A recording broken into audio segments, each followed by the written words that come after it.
Yo, what is up, gamers? It's Sebastian here with another deck profile. This time we're here with Leonardo. Hi guys. I'm Leonardo Zini. I got 61st place at the Remote Duel YCS in Europe with Earth Machine, and it's not a real result, but it's day two, close to top. So yeah. And then do you want to get into the deck profile? All right. So for let's start with the this is Infinitrack machine Machina and good stuff, and so this is the Infinitrack side of the deck, which is triple brutal dozer. This deck is also called dozer control because this card is the heart and soul of the deck. The This gives you all the advantage and generates all the resources. This is what you want to stop if you play against this deck. Then we have the one of the archetype, which are the level 4 that summons from hand. This is not it's kind of not required for the deck, but it opens up a lot of interesting plays. And the two one-offs, which are the Pot of Avarice guy. This is like a Pot of Avarice for Earth Machine. You can banish it from the grave and shuffle back 5 and draw 2. So this is all the. Sometimes this deck is jokingly called the slowest Pot of Avarice in the game, because all you do turn 1 is resolve this guy, and all you do is amass resources for later turns, and it's like it reminds me of Salamangreat in a kind. Salamangreat is obviously a better deck, and it can also generate more interactions like rage, roar, set up those all along with the resource plan. This deck generates a lot more resources when the combo goes fine, but it relies on drawing the interruptions, which is weird when you go to the deck building. Then we have the one of the. This is like a symbol skeleton of the deck. It's a banish it from the grave, special summon Infinitrack back from the grave and in defense position, and it's like some people play 2. I don't see a reason to play 2. I've never. When I was learning this deck, I was like, okay, let's try the standard list. I pulled up a list. I tried it on Dueling Book, but then I realized I seen a lot of this guy, and all the level 5 are kind of hard to get off your hand if you don't have a normal summon, which is really bad in this deck.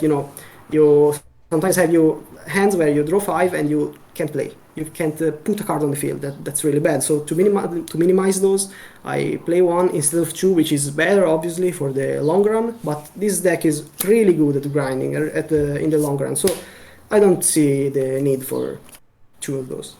Then 3 Harvester, which is the starter, which on summon it searches a guy, and the little guys, which are the level 2 and level 4, can have a second effect to combine their levels with another machine, so they allow you to do some really cool XYZs turn 1 and for aggressive plays.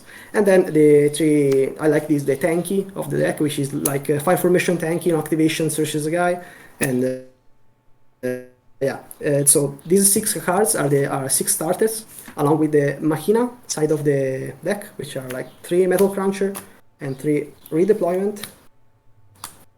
These 12 cards here are all 1 card combo for your quote-unquote full combo, which can be obviously be improved, but these 12 cards are all basically the same combo, the same resource loop, the same grinding game established, and going first really a lot of resources, but it doesn't generate interruptions, negates. It can sometimes put a pop on the field, a quick play Trident kind of effect, which is kind of bad, and that's the reason, because this is meta, but it's fun. So Yeah.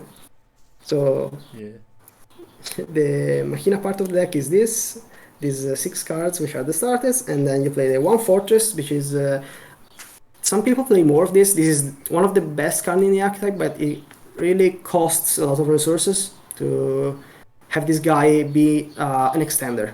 If you play it, you use it a lot in your combos, which you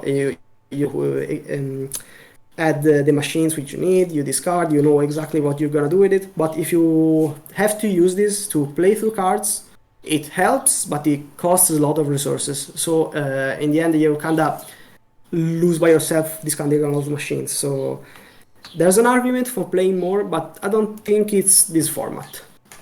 Then we have the one-off boss monster, the Citadel, which is like kind of like a quick play Raigeki, and it brings itself back from the graveyard by when a Earth Machine is destroyed by battle or card effect. And it's also level 10, one of the level 10 which enables rank 10 plays. Then we have the 3 track card of the archetype, and this is also the reason why I'm fine with playing one of these, because this is as a sick graveyard effect, which is you can banish it and shuffle back 3 machines from graveyard or banished and draw 1 card. And this effect lets you loop resources infinitely. As long as you get to one of these with these 2, banishing them from their effects, then putting back in the deck, then have them both in rotation for later turns, you're never gonna have gonna run out of grind, you know. And the on-field effects is also good. It's destroy the machine monster you control, and special summon a Machina from the deck, and you bring out usually the Citadel guy to have an interruption. It's obviously really good. And then for last part of the engine of the deck, we have the Bullet, the Dairy Crane, and the Engine Gearbox. So this is a brick, but it's a brick. It's not a garnet. So you can do your full combo as long as you draw, combo with this in hand. It kind of sucks, but it still works. So it's bad to draw, but it's not the end of the deck if you draw it. And the level 10s are 2 of the also like in the community, people playing this deck don't know how many copies to play of this card, because they are really good at standards, but they are awful to draw because you can normal summon and they don't get on the field by themselves. You need to have something else in hand. I tried this version with like one of these, and one of the other, the Symbol Skeleton guy, the level 5, here it is. Playing more of these cards, playing more of Mech Fortress also, Machina Fortress. These are all cards that can shift from more copies to less copies depending on the format. I was kind of going for a more Salamangreat-like build, as few engine requirements as possible, and as more starters I could. And that's it for the engine part of the deck. I also tried playing this deck with only one of these, which works. It turns off this as a starter, because to work as a starter, this reveals 3 monsters from the deck and lets you add 3 Earth Machine. For this to guarantee adding Dozer, you obviously have to play 3 Dozer.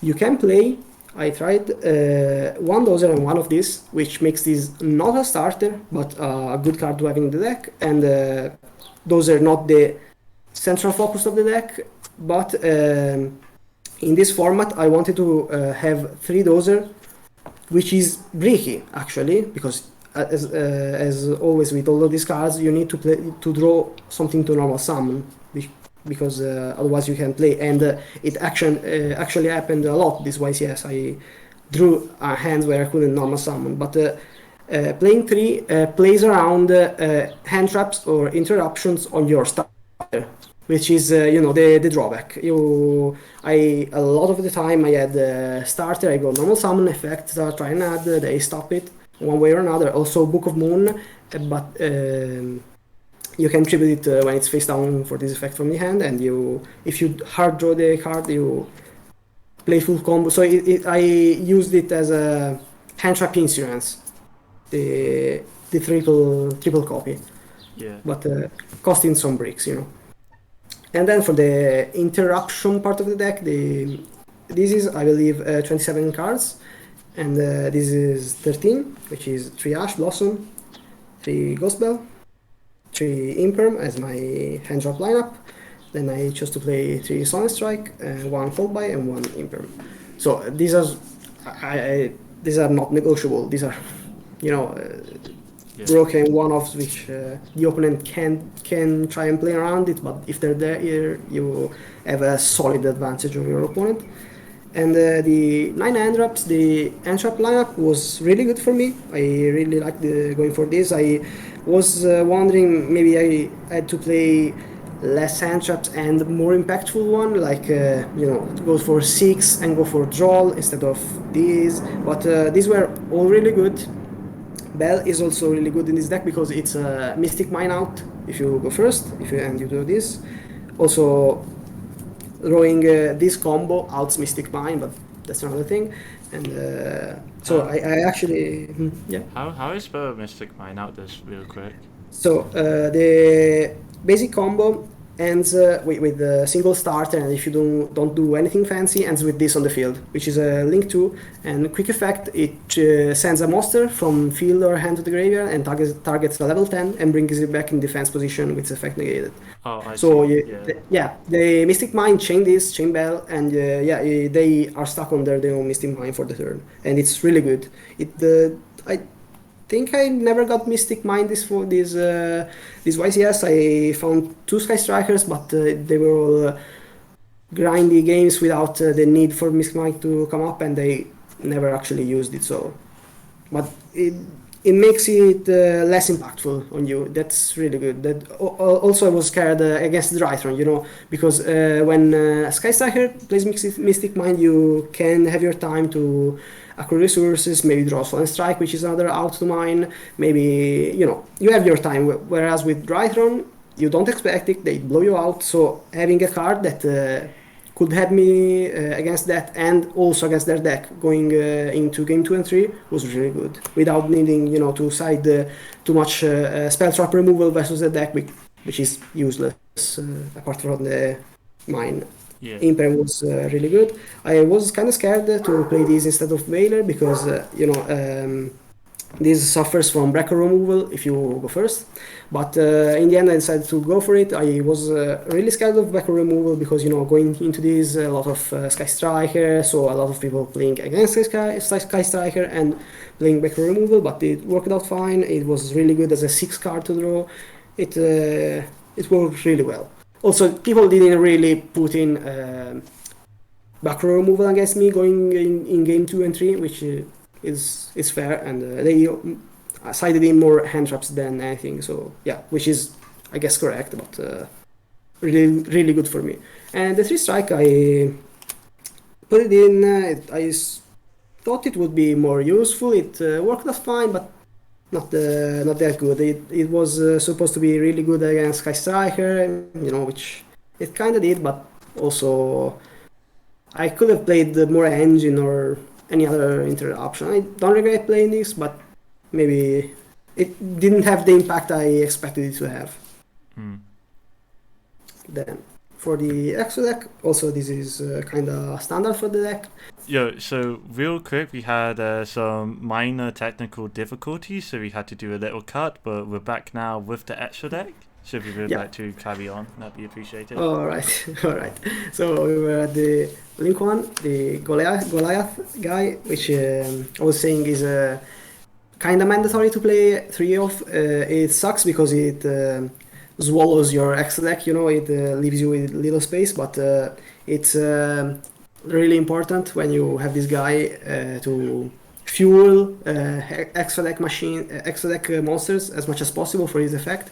So you put back extra deck cards, not main deck, and you deck thin, drawing out machine monsters from your deck and not putting them back in extra, and then you hopefully draw into your interruptions. And you can play 2. It's really hard, especially because some people who know the deck tend to interrupt this card, like Ash Blossom on this guy, and that is good for you. You still have your resource loop. You don't lose that much stuff. You just Ball of Greed, and they stop Ball of Greed. But if you put all these in the graveyard, then you suffer for later turns because it's really good for the XYZ of the archetype, which will come after. Then we play the Ancient Gear Ballista and the Double-Headed Anger Knuckle. This is your combo piece to search the box, which was the Garnet, and it's really important in the combo to not draw this card. You can put it back before going into this guy, but mandatory. Also, its second effect kind of helps OTK. It can pop a spell trap card you control and make your opponent's monster attack and defense 0, and we, kind of helps to OTK. And the double-headed Angry Knuckle, some people play too.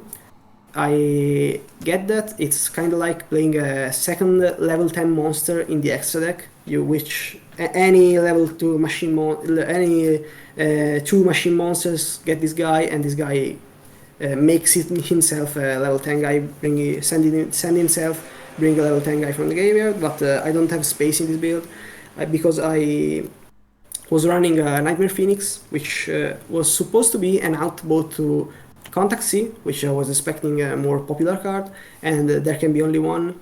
And I didn't find both those cards, so this card I don't think I ever summoned it, but in theory that's what its job is supposed to do. You can make it with the Entrops, Ash and Bell, normal summon with a machine guy and out there can be. Or I was also playing in an earlier build Clara and Rushka, along with this guy in the extra, so any machine monster can turn into a spellcaster and go for this guy. But I'm not playing it here. Just I was more scared of Contact C, but never found one. Then we go into the XYZ. I play the one of Ancient Gear Gargant X. Sorry, this is obviously a really good monster to. You can summon it easily with the level 4 Infinite guy. This one, alongside with the box, and they help your resource loop. They help your resource management, and also it can search the one of Justice. Ally of Justice Sacred Reader. I only own one, so I play one, but realistically I can get away with one because this can search this going first, which is a really good interruption against Drytron, and yeah, it's one of the few ways this deck has to set up a really meaningful interruption going first. And then we play the rank 5. This is the heart and soul of the deck. This is what Dozer translates into, and this guy is detach 1 and like Soliting Oviraptor, either add or foolish Earth Machine guy, and also can bring itself back from the graveyard in defense position by tributing a Machine Link monster. If you tribute this guy can trigger to attach itself to it as material. So basically, as long every turn after turn 1, where this is in your graveyard and you have a Infinite Track on the field, you link it off for this, and you tribute this for this guy and attach, and you have the search immediately. So any Infinite Track monster past turn 1 immediately means a search. Also with this other XYZ, it means since this must summon itself in defense from the graveyard, you search and then you slap Gaia Dragon on top, and it's instant Zeus threat. So that's really good. Then we go for we play the Enter Blathnir. This is a really good card. Rank 9s in the deck. I play these two, Enter Blathnir and the Earth Slicer, which is the archetype guy. You go into rank 9 with the level 4 and level 2 effects, which combine their levels. A level 4 can combine with a level 5 to make themselves both level 9 and go for rank 9. Or the Harvester, level 2, can combine itself with the level 7 Fortress, wherever that is. Here it is. And you can actually have multiple combos that can set this guy up going first before you resolve the Brutal Dozer effect, because this guy's a wind. So your Brutal Dozer locks you out of anything but Earth Machine for the rest of the turn.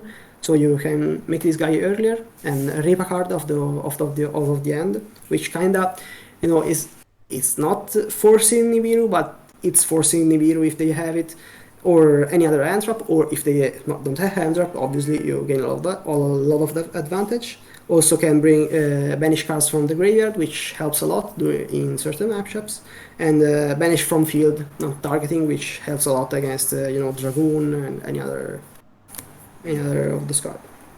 Then the rank 10, Gustav Max, the Dora, number 81, and the Lib. This is a turn 1 play card.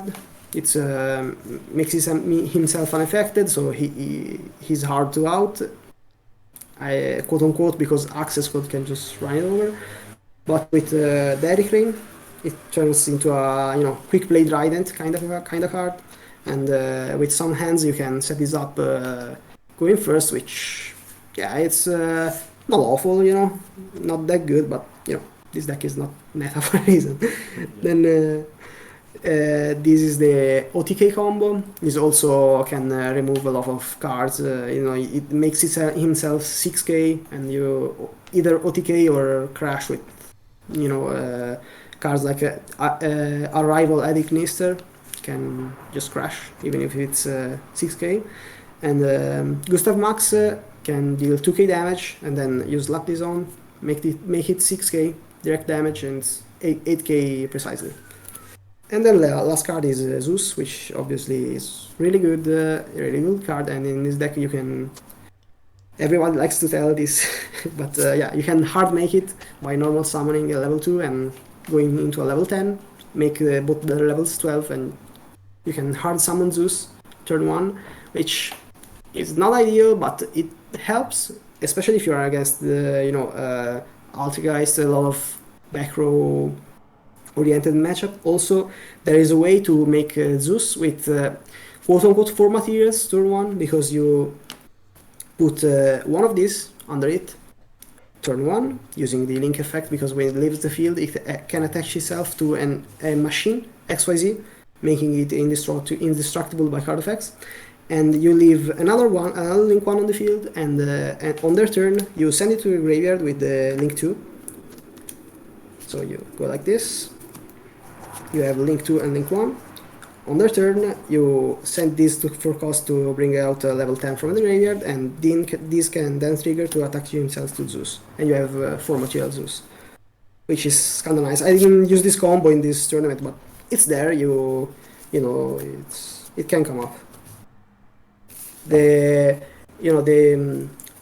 rank 5 into rank 7 threat is much more. It comes up a lot more, at least this format. And then for the side deck, I played 3 Jizu Hero, which is really dumb because 3 Kaijus is good. I definitely should have played Gadarla over this. I played it because I used it in an old list, because being a machine level 10 helps with all the deck being focused around level 10 machine. Also because I used to play Clifford Genius, which is a really good card, and I probably would play it over Nightmare Phoenix, I don't know. But Clifford Genius, when you special summon 2 machines under it at the same time, for example with Urgent Schedule, which is a quick play I don't play right now, but could be in the deck. And so if you go Genius, Urgent Schedule, summon 2 guys under Genius, where it points to, it triggers and adds a Kaiju. And that's really, really good, considering that Clifford Genius is unaffected by link, spell, trap effects. That's really, really good. It can out a lot of game states by itself. But this was an error, because I definitely should have played Galarla, because of the random bird up matchup. Yeah. Also, I gave this to a Drytron guy, and he goes, okay, I go Meteonis, 3 with this. Yeah, it's a light machine, with a lot of attack. So yeah, that was a mistake. I drew against that Drytron guy. I would have won even with the Meteonis play, but yeah, this was a bad idea. Kaiju were good, but not against Drytron. Okay, that makes sense. Then the 3 Dronelov Bird, this is obviously a really good card. I used it against Drytron mostly, and then what did I say against? I think I used it against the Virtual War guy, because I think I saw him play 2 different kind of pots, but it was both on Desires and Prosperity, so it would have had more impact on him. But this is really good. It's more of a side deck requirement this day, more than anything. Then I went with Duster and Triple Twins. I decided to play 0 back row 8 in the main. I was kind of afraid of this. Back row 8 is, it's always good in this game, but I felt kind of safe with the imperms, which can double down as floodgate removals, quote unquote. I had the Sonic Strike and also the Order, which could out Mystic Mine by itself, and I was kind of scared, but it turned out fine. Obviously, these cards, whenever I sighted him and I saw them, were really, really good. So And then lastly, 3 Different Dimension Ground, which was really, really good this whole tourney, especially against Tri-Brigade Zodiac, which I sided against, and they sided against me, so it was kind of like a battle. And this is kind of a turn skip against a lot of decks. So maybe you see this is played in Sky Striker, but at least this deck, if you set up and draw into this, you kill them on turn 3, So you skip that turn and you can actually have the aggro to back it up. Then the one reboot, I never drew this card, I think. It was there for the random, because it's a wrong card, It's like Imperial Order. It's if you find yourself against an Altergeist or a Salamangreat, which you can see maybe he plays a trap heavy build or something like that. Yeah, this is game. You go this, you Zeus it up after, and yeah, that's GG. Yeah, and then you get rid of all their traps. Yeah, and the Cycle Leader I mentioned earlier, which I actually played only against one Drytron, and I game 2. I lost game 1, won game 2, and I forgot to put this in. So game 2, when I was ahead of and going through my combo, I was like, yeah, Gigagang X effect to add. I'll add the Harvester, because I didn't put this in, but I won anyway, luckily. So yeah, that's the profile, and it's a fun deck. I don't really recommend it to new players because it's kind of expensive. I actually got a job before getting this deck, So there was a huge factor in this decision, but it's a fun deck. Yeah, it's a nostalgic because you see your old copy of Machina Fortress, you see a lot of new toys. The Ancient Golem as well. Yeah, that too. It's nostalgic, but it's also functional. It's a deck that doesn't, as I said, doesn't generate a lot of interruptions. You have to draw into them, but that's kind of the game. Yu-Gi-Oh is about that. You blow out your opponent because you drew really good, or you break and you cry and go tell your friends. It's that's the game, and that's fine. I think I had a lot of fun with this deck at least. Do you have any shout outs you would like to say? Yeah, I'd like to shout out my friends at GG Good Game Store in Empoli. Hi guys, and also Lorenzo Leni for helping me, keeping me sane before this event. I told him about this was my first big event ever. So yeah, that was really fun. And thank you too for this profile. Alright, that's going to be it for this deck profile then. If you enjoyed it, please leave a like, comment and subscribe down below, and I'll see you gamers next time.